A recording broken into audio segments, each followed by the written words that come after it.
சமையல். இன்றைக்கி நம்ம சமையல் என்ன செய்ய போகிறோம் அப்படின்னா மொச்சை காரக்குழம்பு தான் செய்ய போகிறோங்க. வாங்க எப்படி செய்யலான்னு பார்க்கலாம். அதுக்கு வந்து நான் மொச்சப்பருப்பு வந்து குக்கரில் போட்டு கொஞ்சம் உப்பு போட்டு ஒரு விசில் வச்சு எடுத்து வச்சுருக்கேன். அதுக்கு வந்து ஒரு முருங்கைக்காய் கூட போட்டுக்கலாங்க. கொஞ்சம் வந்து கத்திரிக்காய் போட்டுக்கலாம், அது கூட நல்லாயிருக்கும். ஒரு வடச்சட்டி வச்சிடலாம் அடுப்பில். அதில் வந்து நல்லெண்ணெய் ஊற்றிக்கலாம். எண்ணெய் காய்ச்சிச்சுங்க. 1/4 டீஸ்பூன் கடுகு போட்டுக்கலாம்.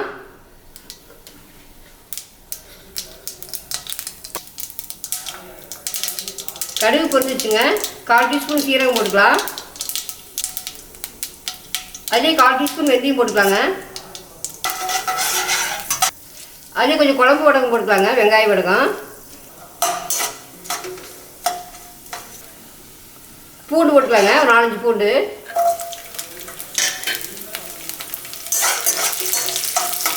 அதே கொஞ்சம் வெங்காயம் போட்டுக்கலாங்க.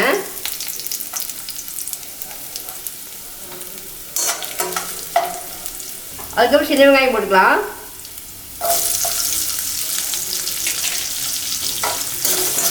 சின்ன வெங்காயம் டேஸ்ட் கொடுக்குங்க இந்த குழம்புக்கு, போட்டுக்கோங்க.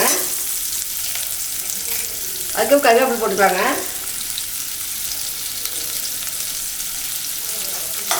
ரெண்டு நிமிஷம் வதங்கி வரட்டுங்க. 2 நிமிஷம் வெங்காயம் வதங்கிடுச்சுங்க. அடுத்து தக்காளி போட்டுக்கலாம்.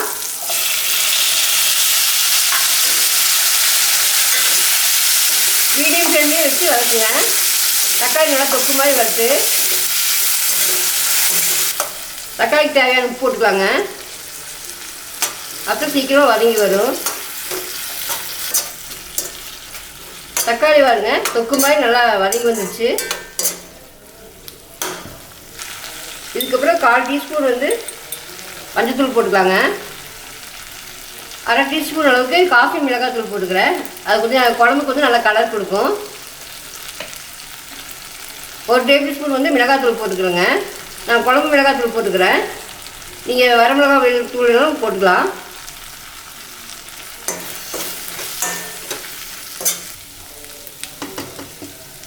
ஒன்றரை டேபிள் ஸ்பூன் மல்லித்தூள் போட்டுக்கலாங்க.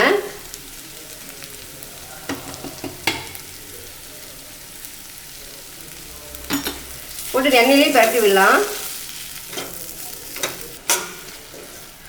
லைட்டாக தண்ணி விட்டுங்க. கொஞ்சம் இப்போ இதுலேயே வந்து பரட்டி விடலாம். பச்சை வாசம் போகிற வரைக்கும் நல்லா வதக்கலாங்க.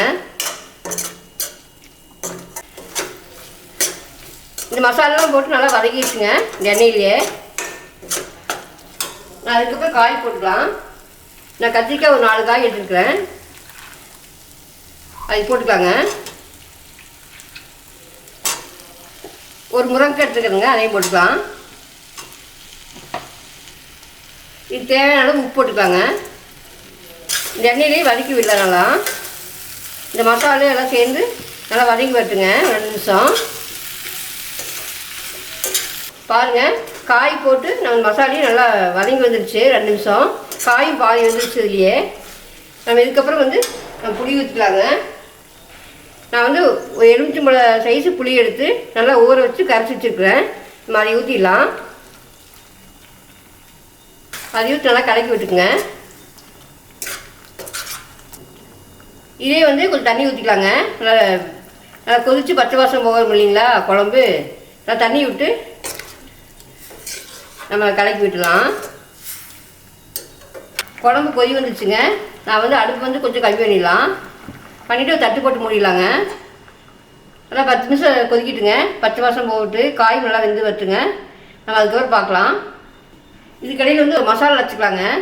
அதுக்கு வந்து தேங்காய் வந்து 1 கப் எடுத்துக்கலாம். சீரகம் வந்து ஒரு 1/4 டீஸ்பூன் போட்டுக்கலாங்க. சின்ன வெங்காயம் போட்டுக்கலாங்க. இது வந்து அரைச்சிட்டு வந்துடலாம். பாருங்க குழம்பு வந்து 10 நிமிஷம் கொதிச்சு காயெல்லாம் போட்டதுக்கப்புறம் நல்லா காயெல்லாம் வெந்து வந்துச்சு பாருங்க. நல்லா இந்த பச்சை வாசமெல்லாம் போயிடுச்சு.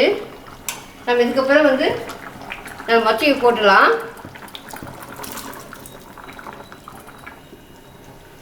அதுக்கப்புறம் அரைச்சி வச்ச தேங்காய் பேஸ்ட் இருக்குங்களா, அதையும் போட்டுடலாம். போட்டு நல்லா கலக்கி விடுங்க. மீடியம் ஃப்ளேமில் வச்சு ஒரு 2 நிமிஷம் கொதிக்க விடலாங்க. நல்லா கொதிச்சு வரட்டு. ஒரு 10 நிமிஷம் கொதிச்சிச்சுங்க. குழம்பு நல்லா வெந்து நல்லா மணமாக இருக்குது. இதில் நம்ம சின்னதாக ஒரு வெல்லம் போட்டுலாங்க. நல்லா டேஸ்ட் கொடுக்கும். உங்களுக்கு பிடிச்சா போடுங்க, இல்லாட்டி விட்டுடலாம்.